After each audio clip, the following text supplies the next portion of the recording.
নমস্কার, আমি ডক্টর সৈকত ঘোষ। আজকে আপনাদের সঙ্গে একটা নিত্যদিনের সমস্যা নিয়ে কথা বলতে এসেছি। আমরা কম বেশি সবাই হয়তো এই সমস্যাটা কোনো না কোনো সময় ফেস করেছি। এই সমস্যাটা হচ্ছে কাঁধের ব্যথা এবং কাঁধ নাড়াতে বা হাত তুলতে, হাত পেছন দিকে নিয়ে যেতে সমস্যা হওয়া। এই সমস্যাটা হওয়ার অনেক কারণ থাকতে পারে। তার জন্য কিছু লোকাল কারণ থাকতে পারে, মানে আমাদের কাঁধেতে কোনো সমস্যা হতে পারে, বা এটা আমাদের কোনো সিস্টেমিক ডিজিজ, মানে ধরুন আমাদের গোটা শরীরের রোগ, যেমন ধরুন সুগার, থাইরয়েড, এই ধরনের সমস্যা থেকেও হতে পারে। তবে কারণ যাই হোক না কেন, দুটো জিনিস আমাদেরকে মাথায় রাখতে হবে। একটা হচ্ছে, যদি আমাদের কাঁধ মুভমেন্ট করা আস্তে আস্তে কমিয়ে দেয়, সেটা একটা জিনিস আমাদের সবার আগে দূর করা দরকার। সেটা কি কোনো চোট আঘাত থেকে তো হয়নি? যদি চোট আঘাত থেকে হয়ে থাকে, তাহলে কাঁধের মুভমেন্ট যতটা সম্ভব কম করব এবং চেষ্টা করব কাঁধটাকে আমরা এইভাবে আমাদের শরীরের সঙ্গে ফিক্স করে রাখার। বিভিন্ন রকমের ব্যান্ডেজ পাওয়া যায়, বিভিন্ন রকমের ব্রেস পাওয়া যায়, সেটাকে এভাবে রাখতে এবং কোনো চিকিৎসক বন্ধুর পরামর্শ নিতে। কিন্তু যদি এটা কোনো চোট আঘাতজনিত কারণে না হয়ে থাকে, অন্য কোনো কারণে হয়ে থাকে, তাহলে আমাদেরকে দুটো জিনিস খেয়াল রাখতে হবে।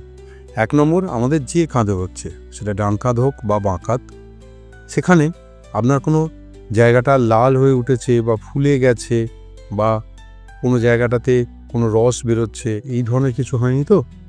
যদি সেটা হয়, তাহলে কাল বিলম্ব না করে অবশ্যই কোনো চিকিৎসক বন্ধুর পরামর্শ নেবেন। আর যদি সেরকম কিছু না থাকে, তাহলে কতগুলো ছোট ছোট ব্যবস্থা নিলে আমরা কিন্তু অনেকটা ভালো থাকতে পারি। এক নম্বর, আপনার যে কাঁধে ব্যথা হচ্ছে, সেই কাঁধটাকে যতটা সম্ভব কম চাপ দিয়ে কাজ করার চেষ্টা করবেন। মানে কোনো ভারী জিনিস চাগানো, কোনো জিনিস ঠেলা, কোনো জিনিস টানা, এই ধরনের জিনিসগুলো যতটা সম্ভব অ্যাভয়েড করবেন।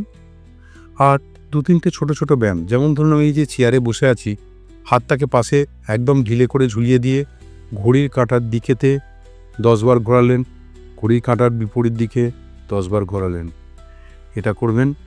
2 নম্বর, দুটো কাঁধকে এরমভাবে ধরে সামনের দিকে একবার টানবেন, আবার আস্তে আস্তে নিয়ে গিয়ে পিছনের দিকে ভাবে স্ট্রেচ করবেন, এটাও 10 বার করে করবেন। 3 নম্বর, আপনার বাড়িতে কোনো জানলাতে যদি কোনো বিল থাকে, সেটাকে হাত দিয়ে সোজা করে এরমভাবে হাত তার পুরো সোজা থাকবে, ধরে সেটাকে নিচের দিকে টেলে নামানোর চেষ্টা করবেন। গ্রিল তো নামবে না, কিন্তু চাপটা ধরে রাখতে হবে মোটামুটি 10 সেকেন্ড মতো।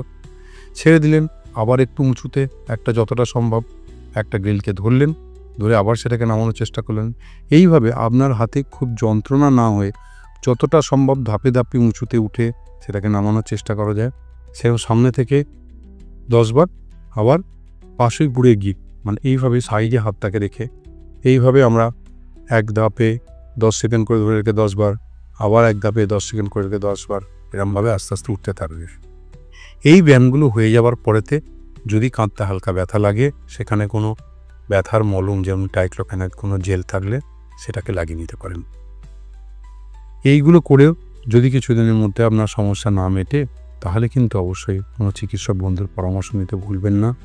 তার কারণ হচ্ছে, এটা যে শুধুমাত্র লোকাল কোনো ধরনের জয়েন্টের কোনো সমস্যা বা তার এখানকার মাসেল বা লিগামেন্টের সমস্যা শুধু না, যেটা বললাম, কোনো সুগার বা থাইরয়েড, এই ধরনের সমস্যা প্রচুর পরিমাণে বেড়ে যাওয়া, বা আপনার শরীরে কোনো লুকিয়ে থাকা কোনো ধরনের কোনো ক্যান্সারেরও এটা প্রাথমিক লক্ষণ হতে পারে।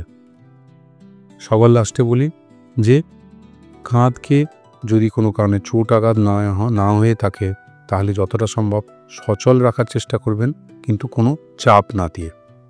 আর চোট আঘাত হলে যতটা সম্ভব কাঁধটাকে সচল রাখার কম চেষ্টা করবেন। ভালো থাকবেন বন্ধুরা, আপনাদের কাঁধ সুস্থ থাকুক, আপনাদের কাঁধে ভর দিয়ে দেশ আবার এগিয়ে চলুক।